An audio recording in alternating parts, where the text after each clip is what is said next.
Ladies and gentlemen, please welcome your Master of Ceremonies. Alright, so isang magandang araw po muli sa ating lahat. Once again, good afternoon everyone! Hi! hello, and good afternoon once again to our dearest guests and fellow family members po na nandito. Isang mapagpalang araw po muli sa ating lahat. And once again, welcome po to all our dearest guests. And of course, before we officially begin our program po for this afternoon, ay nais ko lang po sana makamusta ang lagay ng ating mga bisita right now. And I also want to check your vibe and your energies. With that being said, ladies and gentlemen, maaari po ba ako makarinig po muna mula po sa inyong lahat ng isang malakas na palakpakan na may kasamang sigawan siya!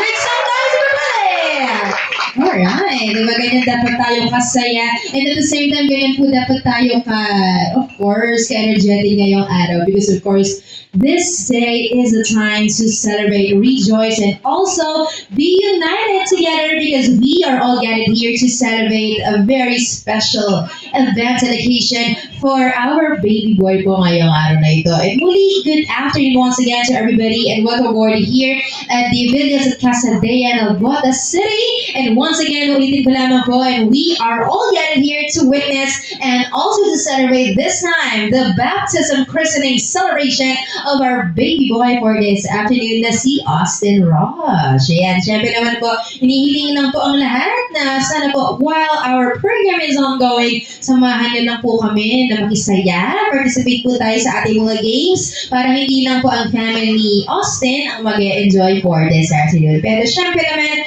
we are not going to be able to proceed with our program proper if wala pa po dito si Austin together with his family. So that is why we are about to welcome him on stage by a grand entrance. So everybody, before anything else, may I request lang po ang bawat isa natin mga bisita to please rise. Magsipagtayo na po ang lahat.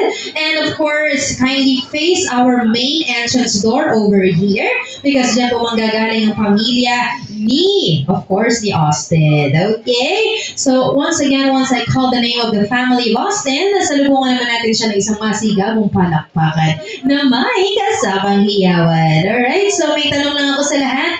Ladies and gentlemen, are you all guys ready? O parang matamlay. Di ba dapat sabi ko masaya? Di ba celebration tayo? Once again, ladies and gentlemen, are you all guys ready? Yes. Alright. So I think we're all set. So harap na po tayo doon and brace everyone and get ready.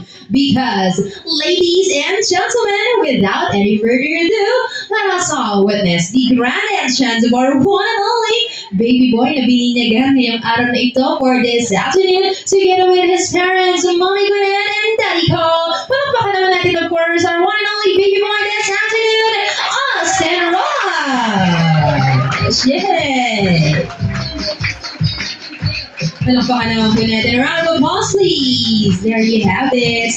And of course, everybody, please remain standing. And syempre naman po, as we are about to formally continue on with our program, with our opening prayer, and also our prayer before meal for our lunch. So let us all pray, and let us all, of course, bow our heads and feel the presence of our Lord. For all Catholics, in the name of the Father, the Son, the Holy Spirit. Amen. Our Father who art in heaven, hallowed be thy name. Thy kingdom come, thy will be done on earth as it is in heaven. Give us this day our daily bread and forgive us our trespasses as we forgive those who trespass against us. Lead us into temptation, but deliver us from evil. Everybody say, Amen. And for our prayer before our meal, bless us, O Lord, in this day give, which we're about to receive today bounty through Christ our Lord. Once again, everybody say, Amen and amen. In the name of the Father, the Son, the Holy Spirit. Amen. And everybody, thank you so much. And we can now take our seats. Magsipag-upo na po tayong lahat. And of course, let us enjoy the rest of our program that we prepared for all of you one more time. Only here at Austin Rosh. baptism christening celebration. Palakpakan naman po natin muli ang ating baby boy ngayon. And by the way, welcome to the Christian world, to our baby boy ngayong araw na ito. At isang ganap na po siyang Kristiyano for this afternoon. And being blessed by the Lord is the most important thing in his life. Alright? So muli po, bago tayo magpatuloy ng ating program ay, of course, good afternoon once again to everybody. And my name is host Riza, and I'll be your host and singer at the same time for Austin Rush Christening Celebration. Once again, a round of applause to our baby boy po ngayong araw. Ayan. And of course, syempre naman po, yaman din lamang at ngayon din po ang kanyang araw ng pagiging Kristiyano at binyag. Syempre naman po, I would also like to use this opportunity upang pakilala lang sa inyo ating mga pangalawang magulang, pangalawang gabay ng ating mga ating baby boy, ang ating mga ninong-nina. Kung okay lang po, tatawagin ko lang sila, kakaway-kaway na lang or tatayo po tayo para lang ma-acknowledge. Okay lang po ba?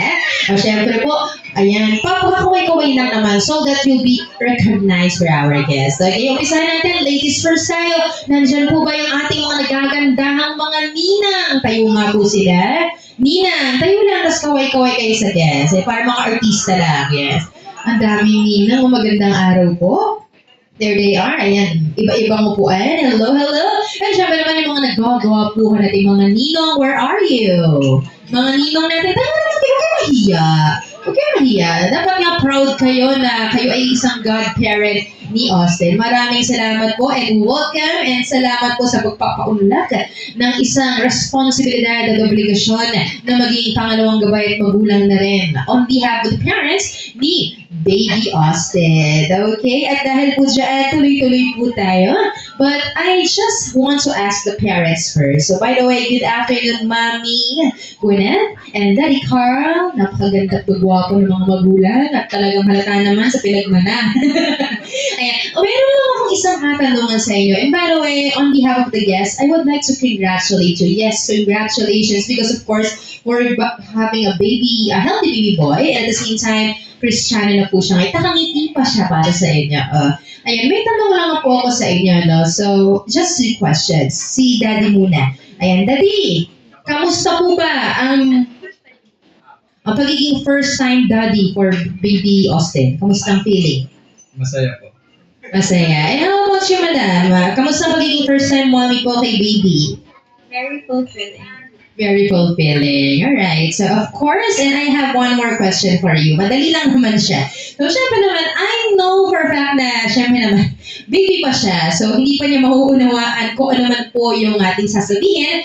But, just in case we are on a photo and may nag-video tayo ngayon, so, balang araw or paglaki ni baby, mapapanood niya to. So, meron naman mga may naka-video tayo. So, this time, as a parents, ano po ba yung pangarap niyo or may papayo niyo for your baby boy sa kanyang paglaki? Ano po yung gusto niyo po sa kanya? So, dahil naka-video naman tayo, mapapanood niyan some other time. So, unahin ko muna si Daddy muna. O, hawak niyo si baby. Baka sige. Copy paste. O sige na nga, kadali akong kausap. Okay, Mommy, o sige, isahan na lang daw. Bilang magulang na lang, ayan, sa ngalan na rin ni Daddy, ano po ba yung pangarap ninyo or any wish na gusto niyo pong marating ng inyong anak someday? Nothing much. Sana lang lumaki siyang maayos, grateful,